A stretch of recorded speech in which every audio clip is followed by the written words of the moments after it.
आशा करता हूँ आप सब बहुत अच्छे होंगे। मेरा नाम है सिद्धांत अग्निहोत्री। स्टडी ग्लोस पे आपका बहुत बहुत स्वागत है। दोस्तों, आज थोड़ी सी मेरी तबीयत नासाज है, तो आज हम ये टॉपिक की बात करेंगे। नॉर्थ ईस्ट पे मैं एक पूरा सेपरेट टॉपिक, हालांकि बहुत सारे लेक्चर्स मैंने ऑलरेडी बनाए हुए हैं, लेकिन नॉर्थ ईस्ट पे मैं सेपरेट लेक्चर नहीं आऊँगा। तो ये बड़ा इंपॉर्टेंट न्यूज़ है, इसीलिए मैंने सोचा कि चलो इस न्यूज़ को तो कवर करते ही हैं। देखो, गोरखा एक्सट्रीमिस्ट ने अपने हथियार जो है आसाम में डाल दिए हैं। आपको बता दूं कि हमारी रिपब्लिक डे सेल शुरू है। आपको रिपब्लिक कूपन कोड यूज करना है, आपको एक्स्ट्रा 25% ऑफ मिलेगा। यूपीएससी अब हिंदी माध्यम छात्रों के लिए भी आ गया है। पीडीएफ जो है वो फरवरी से अपडेट होना हिंदी में शुरू हो जाएंगी। प्लस एनसीईआरटी की अगर बात करें तो इसमें स्मार्ट बोर्ड पे अपडेट होंगे लेक्चर्स, प्लस हिंदी में आपको पीडीएफ मिलेंगी। प्लस 11th-12th जो है सवाल, हम डिस्क्रिप्टिव सवाल जो है वो लेंगे। उसके बाद फिर आपको हम टेस्ट सीरीज तो दे ही रहे हैं, तो इतना सब कुछ मिलेगा। जैसे ही अपडेशन शुरू होगा तो 30 से 40% तक प्राइजेस में हाइक आएगा। तो बेस्ट यही है कि अभी आप ले सकते हैं इसको, नेक्स्ट वीक से अपडेशन शुरू हो जाएगा, तो अभी आपको एक्स्ट्रा 25% ऑफ पे मिल जाएगा। तो 200 गोरखा जो हैं, they have given up arms Tiwa militants.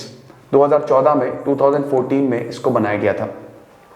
ठीक है, आसाम के जो चीफ मिनिस्टर है हेमंत बिस्वा शर्मा। अब देखिए, खाली 2 ही एक्टिव ग्रुप्स, उल्फा, इनके बारे में आपने सुना होगा, और केएलओ रह गई हैं, और ये भी बहुत जल्द जो है वो अपने हथियार डाल देंगे। तो ये 250 मेंबर्स हैं of 2 ethnicity based extremist organisations इन आसाम। इन्होंने हथियार जो है वो डाल दिए हैं। बहुत अच्छी बात है दोस्तों, नॉर्थ ईस्ट अब नॉर्मलसी की तरफ बढ़ रहा है। थोड़ा भी मैं आपको नॉर्थ ईस्ट के बारे में भी बता दूंगा, पूरा प्रॉपर मैं लेक्चर आराम से लेके आऊंगा। ठीक है, तो यहाँ पे चीफ मिनिस्टर है हेमंत बिस्वा शर्मा। ये फॉर्मल प्रोग्राम हुआ है यहाँ पे गुवाहाटी में 27 जनवरी, कल थर्सडे को। और उसके बाद फिर वही है कि Tiwa Liberation Army and United Gorkha People Liberation UGPO और टीएलए, तो इन दोनों ने हथियार जो है वो डाल दिए, समर्पण कर दिया। बहुत अच्छी बात है। ऐसे ही अगर सरकार बातचीत करे इन ऑर्गेनाइजेशन से तो हम किसी भी मसले का हल निकाल सकते हैं। अच्छी बात यह है कि यहाँ जो बातचीत हुई है, किसी के ऊपर मुकदमा नहीं चला, कुछ नहीं चला है। इनफैक्ट हेल्प भी यहाँ पे आश्वासन दिया गया कि हम आपकी हेल्प करने को पूरी तरीके से तैयार है।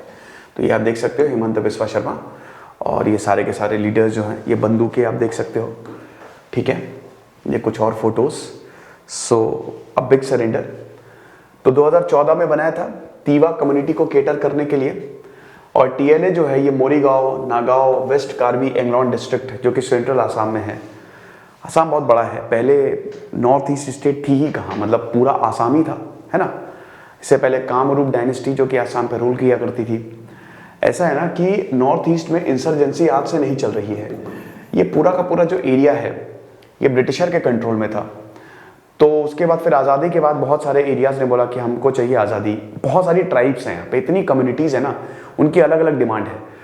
तो अब वही है कि अगर अब ऐसे देखो तो इतने टुकड़े हो जाएंगे, इतने टुकड़े हो जाते नॉर्थ ईस्ट के कि क्या बताएं। किसी कम्युनिटी की अलग डिमांड ये 1970s में बहुत तेज़ हो गई, बहुत, स्पेशली जब 1971 वॉर हुआ, फिर बांग्लादेशीज आसाम में आए, फिर उसके बाद आसाम अकॉर्ड साइन हुए, एनआरए एनआरसी, वो इशू चल ही रहा है। तो एक तरीके से काफ़ी एरिया है नॉर्थ ईस्ट के जहाँ पे इंसर्जेंसी बहुत टाइम से, जैसे नागा पीस अकॉर्ड साइन हुए, नागालैंड की भी हमने बात की हुई है काफ़ी तरीके से। लेकिन अभी आप देखो तो नॉर्थ ईस्ट को काफ़ी डेवलप किया जा रहा है। 2000 के बाद से ज़्यादातर स्टेट्स जो है वो नॉर्मलसी की तरफ चले गए हैं, ज़्यादातर के सारे स्टेट्स। कुछ ग्रुप अभी भी एक्टिव है लेकिन उनको कुछ हासिल नहीं होने वाला। अब इसमें ऐसा है ना कि आसाम की अगर बात करें तो आपने बोडो पीस अकॉर्ड का नाम सुना होगा, 2000 पिछले मतलब 2 साल पहले हुआ, 2020 में ही। और उसमें बोडो लैंड, बोडो कम्युनिटी भी बहुत, अगेन मैंने बताया कि यहाँ पे बोडो कम्युनिटी बड़ी इंपॉर्टेंट है। समझिए कि 5 से 6% पॉपुलेशन ये करते हैं और इनको अलग बोडो लैंड चाहिए था। तो ये भी 1970s में शुरू होता है। आसाम में मैंने बताया ना कि इंसर्जेंट तो है ये 1979 में, मतलब इसी दौरान अल्फा भी बना। 1985 में और बोडोज को फिर एस्पिरेशन मिला कि चलो अब तो हम अलग ही, हमको अलग स्टेट चाहिए, बोडो लैंड। वो फिर 4 डिस्ट्रिक्ट है ना, वो क्या था, एक भूल गया यार, उलईगार और भूल गया, 4 डिस्ट्रिक्ट में बेसिकली काफ़ी ज़्यादा बोडोज की पॉपुलेशन है, कम्युनिटी वहाँ पे एक्टिव है। तो वही हिसाब किताब रहा। फिर 1987 में पहला पीस अकॉर्ड साइन होता है, नहीं 1993 में, सॉरी 1993 में पहला पीस अकॉर्ड साइन होता है। फिर 2003 में पहला पीस अकॉर्ड साइन होता है। 6th शेड्यूल के अंडर आ गया कि ऑटोनोमस काउंसिल आपको मिल जाएंगी। यहाँ पे ऑटोनॉमी दी गई है, आपको पता है ना ऑटोनोमस काउंसिल में 30 मेंबर्स होते हैं, जिसमें से कितने 26 इलेक्ट होके आते हैं, 4 शायद नॉमिनेटेड होते हैं। तो ये ऑटोनोमस काउंसिल मतलब ये पूरे डिस्ट्रिक्ट में ऑटोनोमस काउंसिल है, इनके पास लगभग सारी ताकत है। आप समझ रहे हो, जैसे मान लीजिए कि एक पूरा, जैसे आसाम में बहुत सारी कम्युनिटीज हैं, तो अब वही है ना कि वहां पे हर कोई अपना कि हमको अलग एरिया चाहिए हमको, तो बहुत मुश्किल हो जाएगा। तो इसके लिए क्या है ना कि नॉर्थ ईस्ट में ऑटोनोमस काउंसिल 6th शेड्यूल लागू कर दिया, कुछ स्टेट 4 स्टेट्स में है, ठीक है। तो उसमें क्या है कि इनके पास पूरी ऑटोनॉमी है ना। ये टैक्स कलेक्ट कर सकते हैं, इलेक्शंस होंगे, ये स्कूल बना सकते हैं, हॉस्पिटल, बहुत कुछ है इनके पास। तो इसमें क्या है ना कि यहाँ के लोग भी खुश कि चलो हमको अच्छी खासी ऑटोनॉमी दे दी और सरकार भी खुश। तो इसी संदर्भ में बोडो पीस अकॉर्ड जो है वो साइन हुआ और उसमें काफी कुछ हुआ कि भाई ग्रांट मिला, जो फैमिलीज मरी हैं बोडो, क्योंकि बोडो मूवमेंट जो है वो 1967 से, हालांकि इसका इतिहास अगर आप देखो तो 1929 से शुरू है। ये साइमन कमीशन में पहले ये मांग रख दी थी, लेकिन वो करते करते करते 1960 से 67 टू बी प्रिसाइज, वहां से बोडो मूवमेंट शुरू होता है। तो अब उस दौरान काफी लोगों की जाने गई, तो हर फैमिली को 5-5 लाख रुपए मिलेंगे। उसके बाद फिर सरकार आपका साथ देगी, काफी डेवलपमेंट प्रोजेक्ट चलाए गए जिससे लोग जो हैं वो सरकार के साथ आते हुए दिखे। तो अब इसका नतीजा ये हुआ है कि अभी 2022 चल रहा है और ज्यादातर ग्रुप्स जो हैं वो बिल्कुल शांत हो गए हैं। तो ये इससे अच्छी बात कुछ नहीं हो सकती।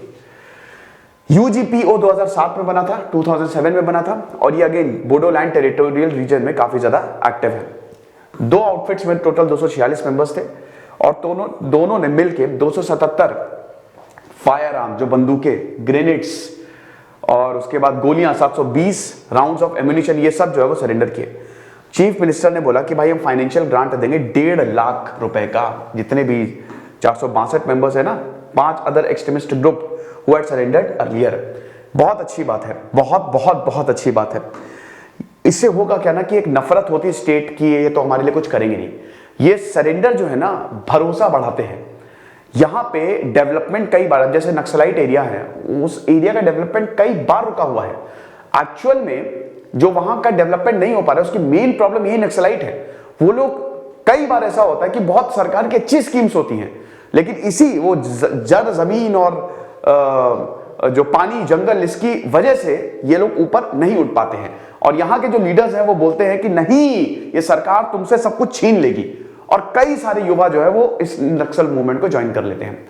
और ऐसे ही नॉर्थ ईस्ट में जहां पे भी इंसर्जेंसी रहती है, अब जब सरेंडर होता है और जब सरकार आगे हाथ बढ़ाती है, तो यहां पे जो ग्रुप्स है उनको भी आश्वासन मिलता है कि अच्छी बात है, अब हम डेमोक्रेटिक तरीके से चीजों को सही कर सकते हैं। तो उससे अच्छा कुछ भी नहीं होता। ये ओवरऑल डेवलपमेंट के लिए बहुत अच्छा। और नॉर्थ ईस्ट तो इतना खूबसूरत, नॉर्थ ईस्ट इतना खूबसूरत, खेती के लिए बेस्ट, मतलब आप अकेले नॉर्थ ईस्ट से भारत की 5 ट्रिलियन इकोनॉमी कर दोगे अगर आप अच्छे से इसको कैपिटलाइज कर दो। बॉर्डर एरिया है एक तो, है ना, तो ये बहुत अच्छा है।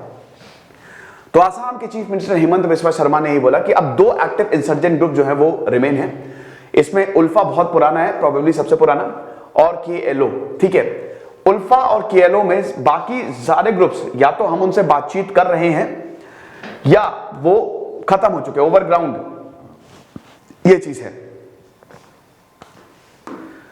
और क्या है भाई, 27 जनवरी, हाँ वही बोडो पीस अकॉर्ड 27 जनवरी 2020 को साइन हुआ था, 2 साल पहले। टर्निंग पॉइंट था, आसाम में एक नया अध्याय शुरू हुआ। आसाम बहुत बड़ा है ना, कैपिटल क्या है आसाम की बताओ। It is for all to see कि अब कैसे पीस जो है वो बोडो टेरिटोरियल रीजन में आता है। तो यहां पे जो 2 ब्रू रेयांग ग्रुप्स हैं in the Barak Valley, they will also surrender next month. यानी कि यहां जो बराक वैली में कुछ ग्रुप्स एक्टिव है वो अगले महीने तक सरेंडर करेंगे, और काफी ऑप्टिमिस्टिक अप्रोच जो है वो फॉलो किया जा रहा है। तो ये आप देख सकते हो, ठीक है। ये बेसिकली चार्ट, हाँ ये दिखा तो हुआ है, 1 2 3 4, यहाँ पे आपको बोडो कम्युनिटीज बहुत ज्यादा मिलेंगी। और ये है कोकराझार, चिरांग, बक्सा, उदालगुरी। तो यही इसी एरिया को बोला जाता है कि भाई अलग स्टेट हमको दे दो, ठीक है। लेकिन अब सब कुछ सही है। तो आप देख सकते हैं बोडोज को अब क्या मिलेगा, ये इन 4 के लिए है। तो सबसे पहले तो एक नेशनल स्पोर्ट यूनिवर्सिटी यहाँ पे बन रही है, एक सेंट्रल यूनिवर्सिटी बहुत बड़े, उपेंद्र नाथ ब्रह्मा जो कि प्रेसिडेंट थे all Bodo students union, then railway coach factory, sports authority of India Udalguri Buxar Chirang में बन रही है, कैंसर हॉस्पिटल बन रहा है, वेटरनरी कॉलेज बन रहा है, सेंट्रल यूनिवर्सिटी बन रही है, फिर लाइवलीहुड मैनेजमेंट और होटल मैनेजमेंट के इंस्टीट्यूट्स बन रहे हैं, रीजनल कैंपस, बहुत बढ़िया, ताली बजाने का मन कर रहा है, बन जाए। लेकिन Bodo memorial museum, national institute of technology, क्या बात है, अब आपको एक और एनआईटी मिल जाएगा, ये ट्रिपल का एग्जाम और कॉलेजेस एक्सपैंड हो रहे हैं, फिर रूरल डेवलपमेंट, ये सारी चीज़ें जो हैं वो यहाँ पे डेवलप की जा रही है, जो कि बहुत अच्छा काम करेगा। तो ये लेक्चर था दोस्तों, आज तबीयत थोड़ी सही नहीं है, परेशान मत हो, मुझे कोरोना नहीं है, थोड़ी सी वीकनेस से फील हो रही है। खुश रहिए, पढ़ते रहिए, जैसे सिद्धांत अग्निहोत्री साइनिंग ऑफ।